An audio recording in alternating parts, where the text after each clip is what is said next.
Pernah nggak sih teman-teman baca sesuatu atau dengerin pidato yang rasanya nempel banget di kepala? Seringkali kekuatan di baliknya itu bukan sulap loh, tapi sebuah struktur yang dirancang dengan sangat rapi. Nah hari ini kita bakal coba membedah struktur pesan yang kuat itu dengan menggunakan sebuah analisis akademis sebagai pisau bedah kita. Jadi, gimana caranya ide-ide besar itu bisa menyebar di zaman sekarang? Ya, pastinya ada pidato yang viral, ada konten media sosial yang rame. Tapi, di luar itu semua, buku itu tetap jadi medium yang nggak ada tandingannya untuk pesan yang dalam dan terstruktur. Kekuatannya, buku itu bisa tinggal sama kita, lama setelah kita selesai membacanya. Nah, yang menarik, fokus kita hari ini bukan pada bukunya, tapi pada sebuah penelitian akademis yang keren banget. Ini adalah skripsi dari Universitas Islam Negeri Sultan Syarif Kasim Riau yang secara sistematis membongkar dan menganalisis buku tersebut untuk mengungkap arsitektur pesan di dalamnya. Oke, biar kita paham alur pembahasannya, kita akan lewati 6 tahap. Kita mulai dari landscape dakwah di zaman modern, terus kita bedah metode analisisnya, dan puncaknya kita bakal ungkap 3 pilar pesan utama yang ditemukan, pesan keimanan, moral, dan juga hukum. Oke, kita mulai dari yang pertama. Penelitian ini tuh nunjukin gimana dakwah Islam telah berevolusi. Di zaman modern kayak sekarang, media cetak seperti buku jadi alat yang efektif banget buat menjangkau audiens yang jauh lebih luas, bahkan melintasi batas ruang dan waktu. Nah, poin paling penting yang digarisbawahi di sini adalah kekuatan dari dakwah bil qalam atau dakwah lewat tulisan. Karya tulis seorang penulis bisa terus nyampein pesannya, bahkan lama setelah penulisnya nggak ada lagi. Jadi ini tuh kayak warisan yang terus hidup. Sekarang kita masuk ke bagian gimana caranya.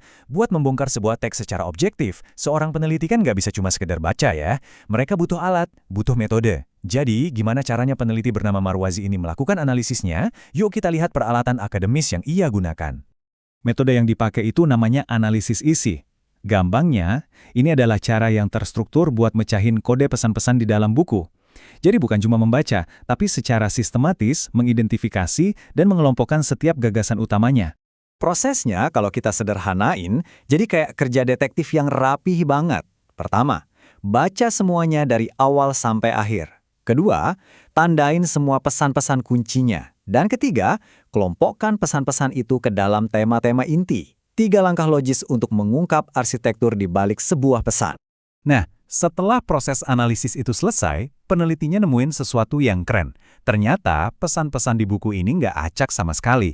Sebaliknya, semuanya terkelompok jadi 3 kategori inti yang saling berhubungan.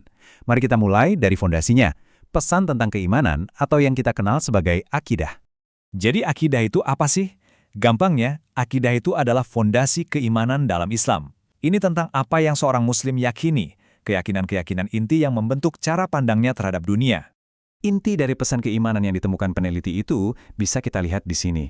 Pesannya itu soal keselarasan gimana seorang mukmin secara sadar menyelaraskan setiap tindakan dan pilihannya supaya sejalan dengan perintah Tuhan, dengan tujuan akhirat sebagai kompas utamanya. Oke, kalau akidah tadi soal apa yang kita yakini, maka pilar kedua yang ditemukan ini adalah tentang bagaimana kita bersikap. Keyakinan kan secara alami akan mengarah pada pertanyaan soal perilaku. Nah, inilah yang kita sebut sebagai pesan moral atau akhlak. Akhlak itu pada dasarnya soal karakter. Ini semacam kode etik dalam Islam yang mengatur perilaku seseorang, moralitasnya, dan cara dia berinteraksi dengan dunia di sekitarnya. Pesan moral utama yang diidentifikasi di sini adalah sebuah panggilan untuk menjaga perspektif, supaya kita sebagai manusia nggak terlalu tenggelam dalam urusan duniawi. Ini adalah ajakan untuk memprioritaskan yang spiritual di atas yang material, sebuah refleksi tentang apa yang sebetulnya abadi. Dan sampailah kita di pilar ketiga. Setelah kita membangun fondasi keyakinan atau akidah dan membentuk karakter lewat akhlak, kerangka pesan ini beralih ke aspek yang paling praktis, tindakan nyata dalam kehidupan sehari-hari yang diatur oleh syariah. Syariah itu kan sering banget disalahpahami ya, tapi intinya ini adalah sebuah kerangka kerja yang ngasih panduan praktis untuk kehidupan sehari-hari.